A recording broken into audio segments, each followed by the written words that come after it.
STN के खास मुलाकात कार्यक्रम में आप सभी दर्शकों का स्वागत है। आज इसी कड़ी में हमारे साथ साहित्यकार कपिल खंडेलवाल साहब हैं।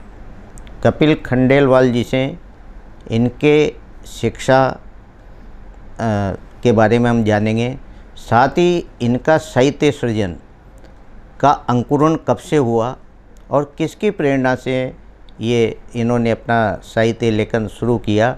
आइए बात करते हैं कपिल खंडेलवाल जी से।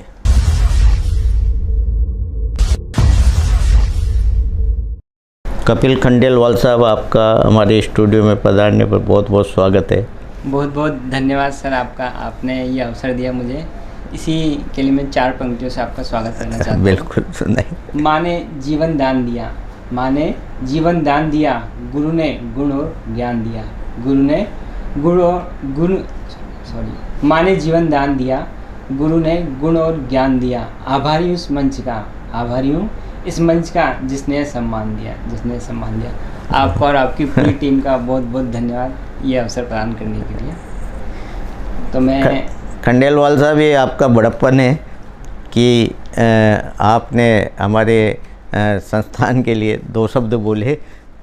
आप अपने जीवन परिचय के बारे में बताएं सर। मैं अपने झालावाड़ ज़िले के भवानी मंडी कस्बे का निवासी हूँ। मेरा जन्म वहीं पे हुआ था और मेरी शिक्षा भी बीकॉम मैंने वहीं से की है। उसके बाद मैंने एमकॉम अपने कॉमर्स कॉलेज से की है जी। उसके बाद अभी लास्ट में 3-4 वर्ष पूर्व मैंने एमए भी किया है हिंदी में, ओपन यूनिवर्सिटी से किया हुआ है जी कंप्लीट। और मेरे बचपन से ही मुझे लिखने का शौक़ है।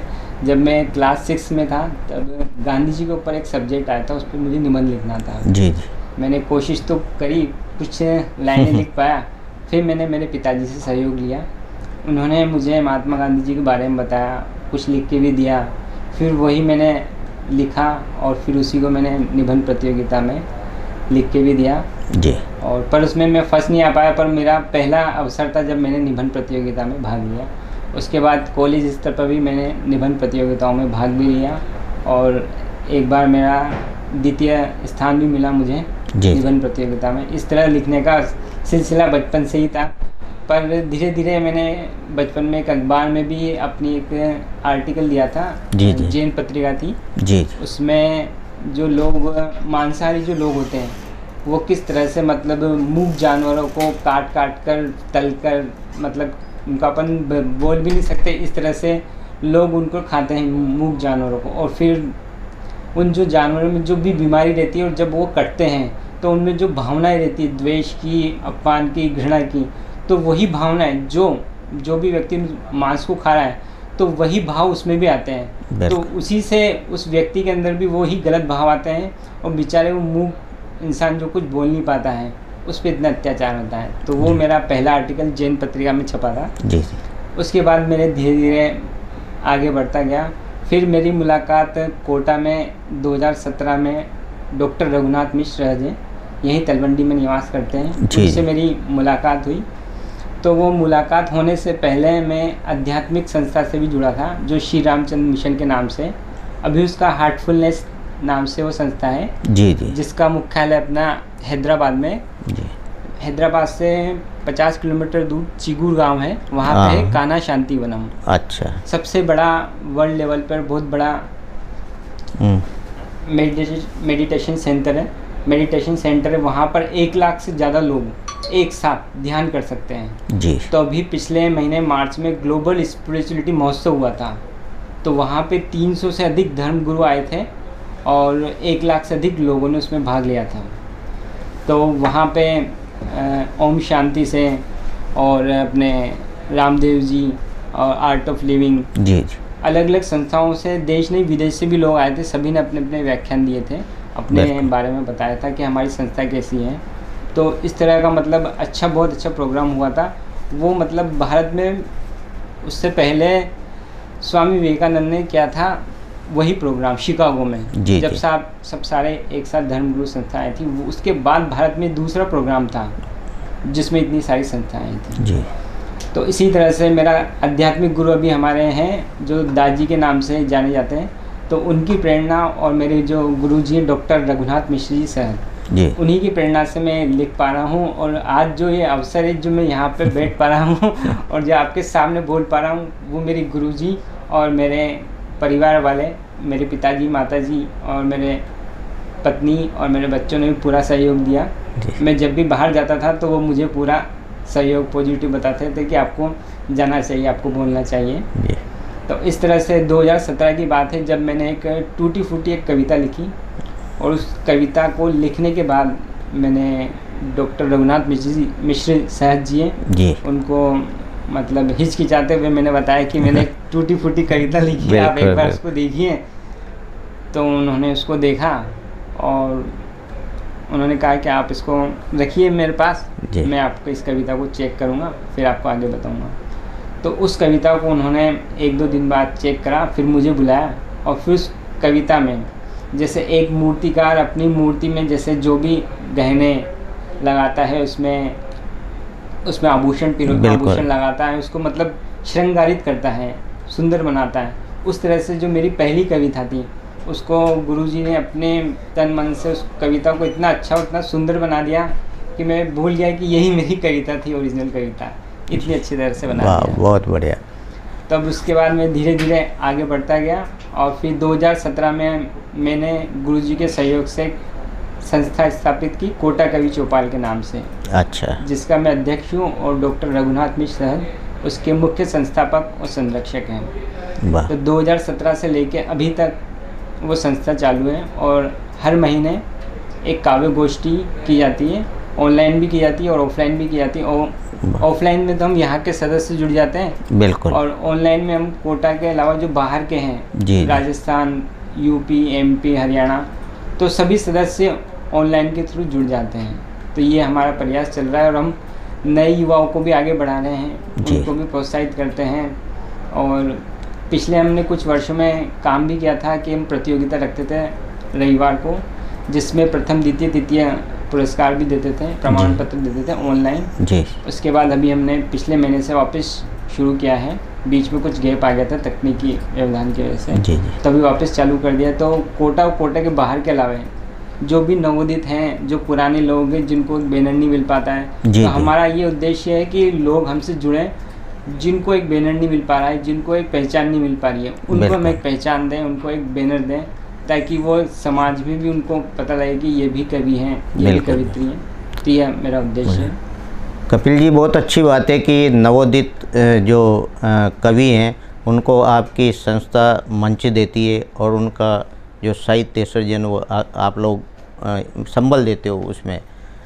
आप कॉमर्स से हो। हाँ। और साहित्य सृजन एक अलग सब्जेक्ट होता है। हाँ। कैसे आपके मन में ये विचार आया कि मैं साहित्य के क्षेत्र में मतलब लिखूं?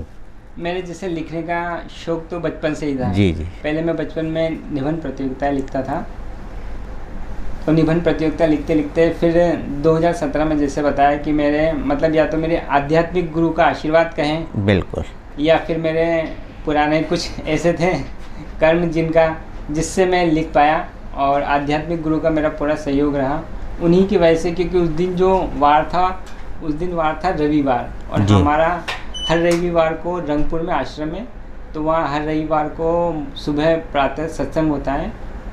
वहाँ पे हम 100 से 150 लोग आते हैं, और सभी जो अभ्यासी हैं वो सभी हम वहाँ पे सत्संग करते हैं। तो एक तरह से माने तो आध्यात्मिक गुरु और मेरे जो घर वाले हैं उनका भी सहयोग माने, उन्हीं के सहयोग और आध्यात्मिक गुरु की वजह से ही, और मेरे जो गुरु हैं साहित्यिक गुरु डॉक्टर रघुनाथ मिश्र, उन्हीं की प्रेरणा, उन्हीं के मार्गदर्शन से मैं लिख पाया हूँ, और आज अभी भी लिख रहा हूँ। जी।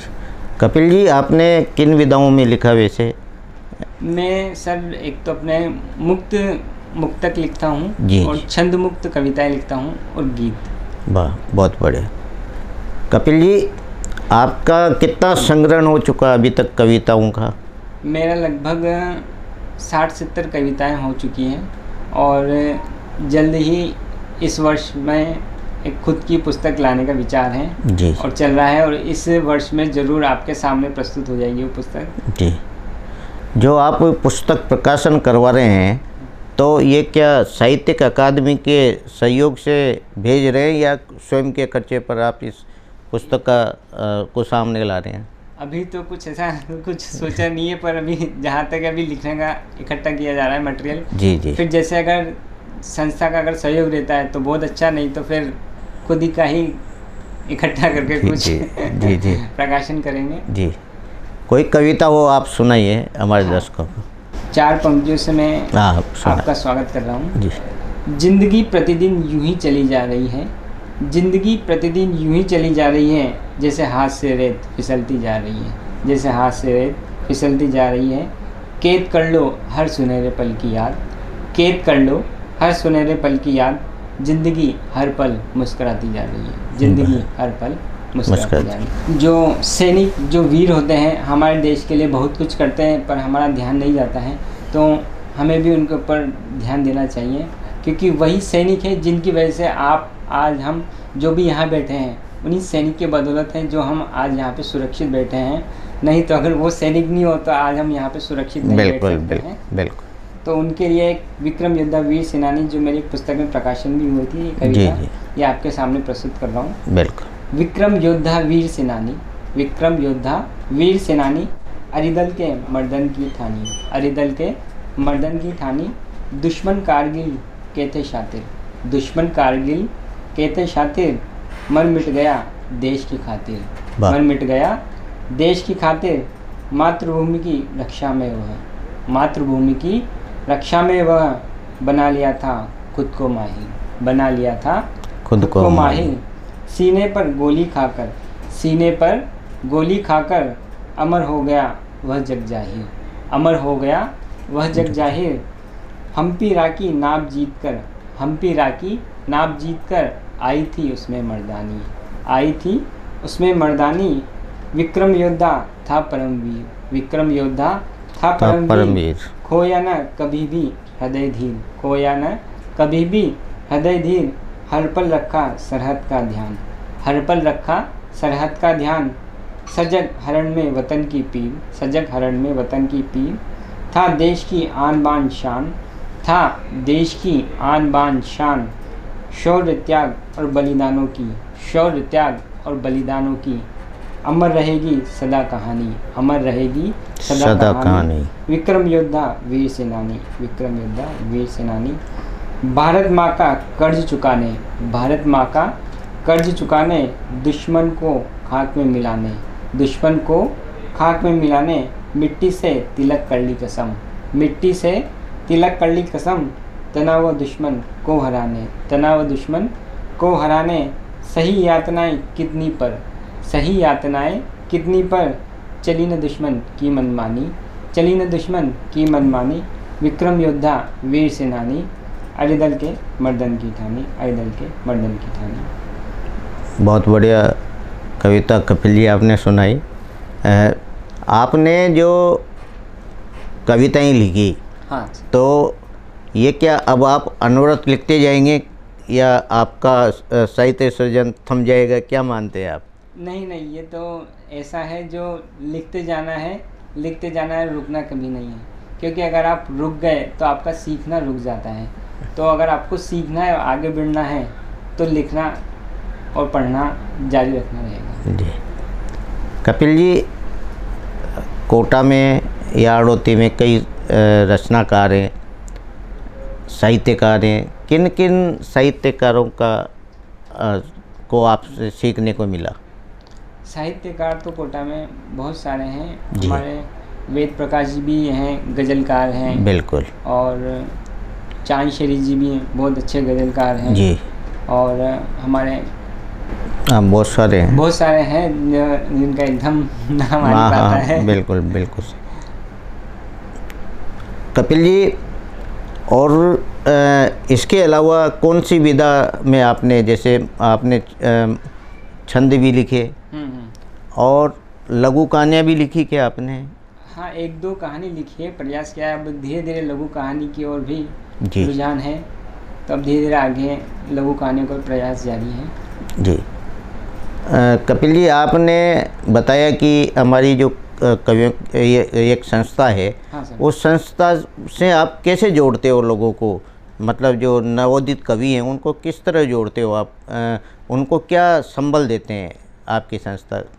हम जैसे सोशल मीडिया के थ्रू, फेसबुक, व्हाट्सएप, इंस्टाग्राम, इसके थ्रू हम लोगों को जोड़ने का प्रयास करते हैं। हमारी जो प्रतियोगिता होती है उसका जो विवरण होता है वो फेसबुक पे, व्हाट्सएप पे और अदर जो मीडिया हैं उन पे हम पोस्ट करते हैं, उनसे हम लोगों का संपर्क करते हैं। और व्हाट्सएप पे कम से कम 20 से 25 ग्रुपों से मैं जुड़ा हुआ हूँ जी। तो उन ग्रुपों में जो हमारी जो प्रतियोगिता होती है तो वो उन ग्रुपों में भी मैं मैसेज करता हूँ ताकि लोग हमसे जुड़ सकें।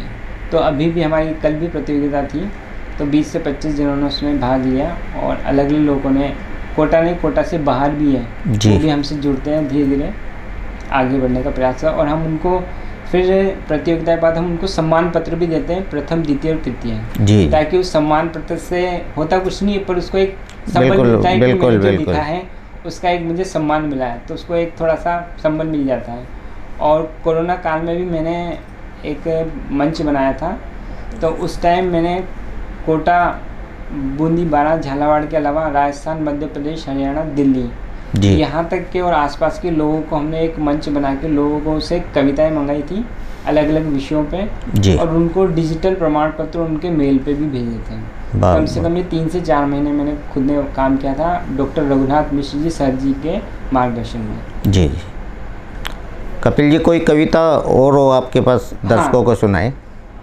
हाँ सर। इंतज़ार एक ऐसा क्षण होता है जो बहुत लंबा होता है और कभी कभी बहुत छोटा भी होता है। बिल्कुल। तो इंतज़ार कभी जल्दी ख़त्म हो जाता है और कभी ऐसा होता है कि आदमी इंतज़ार ही करता रह जाता है। तो उसी शीर्षक पर मेरी एक कविता है। हाँ बिल्कुल। इंतज़ार। एक सैनिक या पत्नी को खत का इंतज़ार, एक सैनिक की माँ या पत्नी को खत का इंतज़ार, एक प्रेमी को अपनी प्रेमिका से मिलने का इंतज़ार, एक प्रेमी को अपनी प्रेमिका से मिलने का इंतज़ार, किसान को बारिश का इंतज़ार, किसान को बारिश का इंतज़ार, बहन को भाई का राखी पर इंतज़ार, बहन को भाई का राखी पर इंतज़ार, रोगी को स्वस्थ होने का इंतज़ार, रोगी को स्वस्थ होने का इंतज़ार, भक्त को भगवान से मिलने का इंतज़ार, भक्त को भगवान से मिलने का इंतज़ार, गरीब को अमीर बनने का इंतज़ार,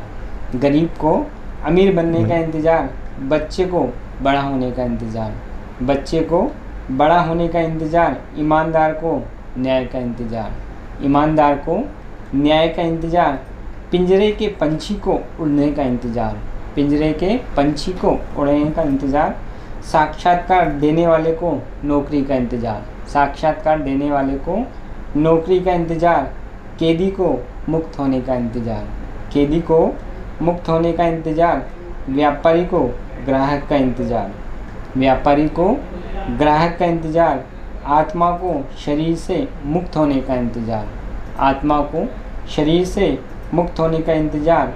इस दुनिया में हर किसी को किसी न किसी का बस इंतज़ार इंतज़ार इंतज़ार। वाह, बहुत बढ़िया। एक रचना आप और सुनाए हमारे दर्शकों को। हाँ ज़रूर। यह वो रचना है जो मैंने, जब मेरे पिताजी एक्सपायर हो गए थे तो मुझे उस क्षण जो मेरे भाव निकले जी, जो मेरे भाव थे, जो मेरी शब्द थे, उन शब्दों को मैंने एक कविता में पिरोने का प्रयास किया है। उसका शीर्षक है मरने के बाद। मेरे मरने के बाद मुझे कहाँ तलाशोगे, मेरे मरने के बाद मुझे कहाँ तलाशोगे, मैं तो पंच तत्व में विलीन हो गया, मैं तो पंच तत्व में विलीन हो गया, मैं तो सदा सदा तुम्हारे पास ही रहूँगा, मैं तो सदा सदा तुम्हारे पास ही रहूँगा। कभी हवा कभी पानी कभी आग, कभी हवा कभी पानी कभी आग, पवन बनकर या किसी और रूप में, या किसी और रूप में तलाश कर सकूं, या किसी और रूप में तलाश कर सकूं, तो शायद मिल भी जाऊं कुछ पल के लिए, चाहे मिल भी जाऊं कुछ पल के लिए, सिर्फ तुम्हारा और तुम्हारा। और एक सर्वप्रथम मैंने एक कविता लिखी थी जी, जिसका शीर्षक है मालिक। हम सभी के मालिक एक ही हैं, परमपिता परमेश्वर, बस उसके जो पहुंचने का रास्ता है वो थोड़ा सा सबका अलग अलग और भिन्न भिन्न है, पर वो जाता एक ही जगह है। चाहे हम हिंदू लें, मुस्लिम लें, सिख लें, ईसाई लें, रास्ता अलग है पर पहुंचने की मंजिल एक ही है। तो जो परमपिता मालिक है उसके ऊपर एक कविता लिखी जिसका शीर्षक है मालिक। जी। कई दिनों से अजीब पशुपश की स्थिति है, कई दिनों से अजीब पशुपश की स्थिति है, तू है भी या नहीं, तू है भी या नहीं, अभी अभी दिल ने मान लिया कि तू ही सब कुछ है, अभी अभी दिल ने मान लिया तू ही सब कुछ है, तेरे सिवाय इस जहाँ का कोई अस्तित्व ही नहीं, तेरे सिवाय इस जहाँ का कोई अस्तित्व ही नहीं, यह भी पूरी कायनात तेरा ही सृजन है, यह भी पूरी कायनात तेरा ही सृजन है, मालिक जर्रे जर्रे में, मालिक जर्रे जर्रे में, मुझ में गैरों में जड़ चेतन में, मुझ में गैरों में जड़ चेतन में, मुझे सिर्फ तू ही तू नज़र आता है, मुझे सिर्फ तू ही तू नज़र आता है, मालिक तू मेरे दिलो दिमाग पर, मालिक तू मेरे दिलो दिमाग पर हर पल इस कदर हावी रहता है, हर पल इस कदर हावी रहता है, हर बंदे में बस तू ही तू दिखाई देता है, हर बंदे में बस तू ही तू दिखाई देता है, मालिक मुझे कोई पराया नहीं लगता, मालिक मुझे कोई पराया नहीं लगता, सभी अपने लगते हैं, सभी अपने लगते हैं, मुझे सब में तेरी शक्ल दिखाई देती है, मुझे सब में तेरी शक्ल दिखाई देती है, सभी में तू समाया है, सभी में तू समाया है, मालिक तेरी याद में, मालिक तेरी याद में खोया खोया सा रहता हूँ, मालिक तेरी याद में खोया खोया सा रहता हूँ, हर समय तेरे आगोश में महसूस करता हूँ खुद को, हर समय तेरे आगोश में महसूस करता हूँ खुद को, नहीं पता लगता दिन है या रात है, नहीं पता लगता दिन है या रात है, मालिक तेरी याद में रहते हुए, मालिक तेरी याद में रहते हुए साफ साफ पता लगा, साफ साफ पता लगा कि मंदिर मस्जिद गुरुद्वारा, कि मंदिर मस्जिद गुरुद्वारा काबा काशी मथुरा, कि मंदिर मस्जिद गुरुद्वारा काबा काशी मथुरा, किसी स्थान विशेष में, किसी ग्रंथ विशेष में, किसी स्थान विशेष में, किसी ग्रंथ विशेष में, तुझे खोजना व्यर्थ है, तुझे खोजना व्यर्थ है, जिंदगी भर घूमता रहा तेरी तलाश में, जिंदगी भर घूमता रहा तेरी तलाश में, खाक छानता रहा, खाक छानता रहा, अरे तब जान पाया, अरे तब जान पाया, मेरा हृदय ही तो तेरा स्थायी आवास है, मेरा हृदय ही तो तेरा स्थायी आवास है, खामखा समय बर्बाद किया, खामखा समय बर्बाद किया, मालिक बड़ी कृपा है तेरी, मालिक बड़ी कृपा है तेरी, तू मुझे मुझ में ही मिल गया, तू मुझे मुझ में ही मिल गया, शत शत नमन, शत शत नमन। बहुत बढ़िया। कपिल जी, आपको कोई पुरस्कार या उपलब्धि आपकी हो तो बताएं। हाँ, अभी पिछली बार मुझे शान आड़ती सम्मान से पुरस्कृत किया था, उससे पहले समृद्ध संस्थान से भी पुरस्कृत किया हुआ है, और एक बुलंदी संस्थान है, उत्तर प्रदेश की एक शाखा है जी, जिससे मतलब Guinness book of world record का भी उन्होंने आयोजन किया था, ऑनलाइन काव्य गोष्ठी का, तो उसमें भी 2 बार मुझे सम्मान प्राप्त हुआ है, और अलग अलग संस्थाओं से भी, कोटा और कोटा के अलावा भी बाहर से भी संस्थाओं से सम्मान प्राप्त होते रहते हैं जी। और कविताएं भी कम से कम 6 से 7 साझा संकलन में मेरी कविताएं भी प्रकाशित हुई है और आगे भी चलती रहती हैं। और अभी रामलला एक कविता है, वो काव्य पुस्तक साझा संकलन आने वाली है, जो डॉक्टर सत्या होप टाक हैं उनकी पुस्तक है, तो वो जल्द ही 1 या 2 महीने में आने वाली है। उसमें भी मेरी रामलला पर कविता प्रकाशित होने वाली है। जी, आपने जो साहित्य सृजन किया उसमें समाज के लिए क्या संदेश दिया आपके साहित्य से? साहित्य सृजन में समाज के लिए ये संदेश है कि मतलब जो समाज में जो भी बुराइयां हैं, जो भी भ्रष्टाचार है जो हर जगह होता है, जो लोगों के साथ गलत व्यवहार होता है, लोगों को अलग अलग दृष्टि से देखा जाता है, भेदभाव की दृष्टि से देखा जाता है, उनको सम्मान नहीं किया जाता, तो हमारा जो संस्था का जो उद्देश्य कोटा कवि चौपाल का, कि सभी लोगों को, चाहे वो किसी भी जाति धर्म का हो, हम सब लोगों को एकत्रित करते हैं, उनके साथ काव्य गोष्ठी करते हैं, न बड़ा देखते हैं, न छोटा देखते हैं, न काला देखते हैं, न भूरा देखते हैं, जो भी जैसा है उसको हम स्वीकार करते हैं और हमारे साथ उसको जोड़ते हैं, ताकि वो जोड़े और उसको काव्य गोष्ठी में जो एक तरह से मतलब लाइव पाठशाला है जी। जिससे वो सीखता है और पूछ भी सकता है। ऐसी जगह होती है काव्य गोष्ठी, मतलब जहाँ पे भी हम रखते हैं तो एक तरह से लाइव आमने सामने बैठ के जो उससे वरिष्ठ जन हैं उनसे वो पूछ सकता है कि मैं इसमें क्या संशोधन करूं, या इसमें किस तरह से इस कविता में वो परिवर्तित करूं, या इसमें किस तरह से संशोधन करूं, ताकि मेरी कविता में सुधार हो और मैं आगे और सीखता जाऊं और मेरी साहित्यिक यात्रा में मेरी उन्नति हो। जी। आध्यात्मिक गुरु हैं, उनके ऊपर एक छोटी सी रचना तो है सुना चंद दीजिए। पंक्तियों की, वो बिल्कुल आपके सामने सुनाइए, प्रस्तुत बिल्कुल कर रहा हूं। सुनाइए।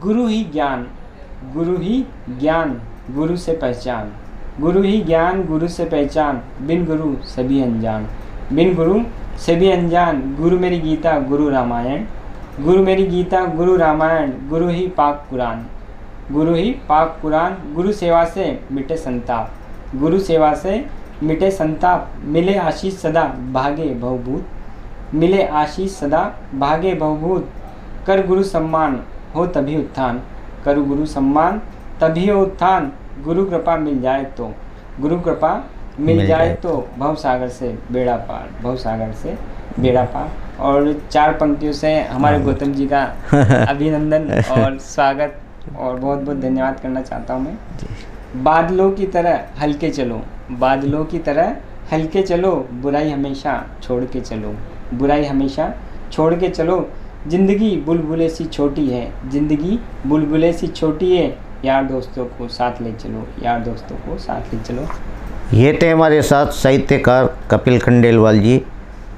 इन्होंने अपना साहित्य सृजन में जो किया, और इनकी एक पुस्तक भी आने वाली है, प्रकाशन होने वाला है, वो बहुत जल्दी आपके सामने होगी। साथ ही ये नवोदित कवियों को आगे लाने में इनकी संस्था कवि चौपाल जो है वह अग्रसर कार्य कर रही है। आज ये हमारे स्टूडियो में पधारे, आपका बहुत बहुत धन्यवाद। गौतम जी ये बहुत अच्छा प्रोग्राम कर रहे हैं और जो अच्छा लोगों को जोड़ रहे हैं, इसके लिए मैं बहुत बहुत धन्यवाद और बहुत बहुत आभारी हूँ। धन्यवाद गौतम जी।